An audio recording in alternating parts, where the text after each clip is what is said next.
Okay, so let's dive in. You sent us sources asking about the origin of the name Asia, Mhm. and it's this, massive fundamental term for such a huge part of the world, but tracing where it actually comes from, well, it turns out to be surprisingly complex. Lots of debate there. It really is, yeah. We use Asia all the time, but its history, Hmm. it involves like millennia of changing geography, shifting languages. Hmm. It's quite a story. Right. So, our mission for this deep dive, pulling from the material you shared, is basically to unpack the leading theories. Where did Asia start, and how did its meaning, grow from maybe a small region to defining a whole continent? Okay. Well, the clear starting point, looking at your sources, is probably the ancient Greek term esgia.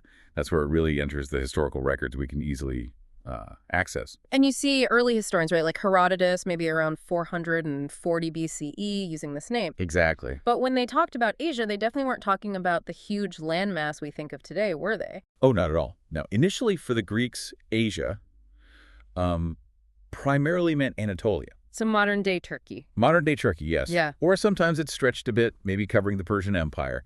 Essentially, the lands stretching east from Greece and Egypt. It was more of a label for, like, that direction over there. Okay, that direction.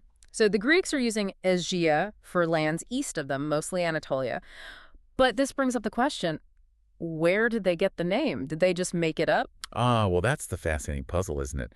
Many scholars think the Greek term probably didn't start with them. Okay. They likely borrowed it from older Near Eastern languages. Mm-hmm. One really compelling theory points to the Akkadian word asu. Asu. Yeah, asu, A-S-U, which means to go out or to rise. To rise. Wait, like the sun rising in the east. Precisely that. Or there's a related Semitic word, also asu, meaning east.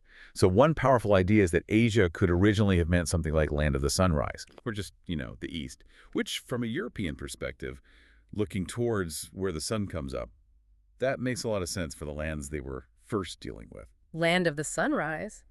That's pretty evocative. I like that. But your sources also mentioned another possibility, right? Something potentially even older. Yes, exactly. There's also a theory connecting Asia to a Hittite term, Assuwa. Hittite. Okay, going way back now. Oh, way back. We're talking Bronze Age Anatolia, long before classical Greece. Assuwa seems to have been the name for a confederation of states in northwestern Anatolia that the Hittites were, well, dealing with. Wow, so how could a Hittite name from the Bronze Age end up being used by the Greeks, centuries later? It's a bit of linguistic detective work. There's some evidence suggesting a possible link between the Hittite Assuwa and a Mycenaean Greek term. Mycenaean, so even before classical Greece. Yes, found in their ancient linear B texts, again dating back to the Bronze Age. This term is Assyria. Assyria. Okay. And some scholars see that as a potential precursor, something that could have evolved into the classical Greek Asia. So it's another possible thread tying the name specifically to Anatolia, but from a much, much deeper historical layer. Okay, so we've got these possibilities.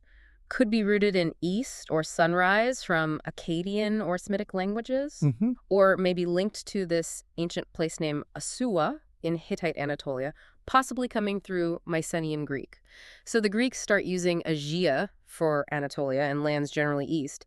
How on earth does that specific name then expand to cover, well, everything from Turkey to Japan? It was slow, a really gradual process driven by exploration, trade, expanding knowledge. Just people finding out more. Pretty much. Yeah. As Greeks, and then later the Romans and others, learned more about the world further east, they just kept extending that label outwards.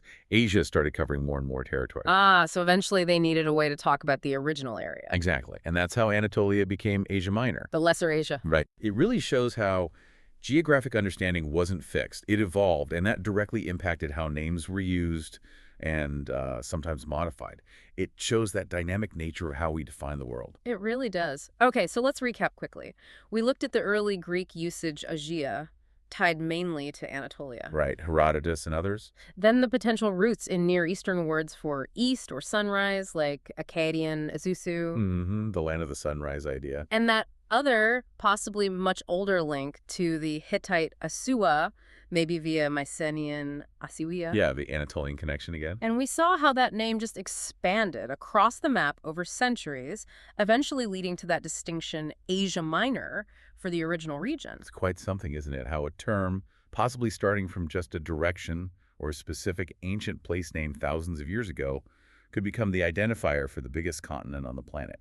It absolutely is. And it leaves you thinking, when we label parts of the world, how much does that name really tell us about the perspective, the viewpoint, the knowledge of the people who first did the naming? That's a great point. And how do the meanings of those names keep shifting and evolving as our own understanding of the globe gets bigger? Definitely something to chew on next time you see the word Asia.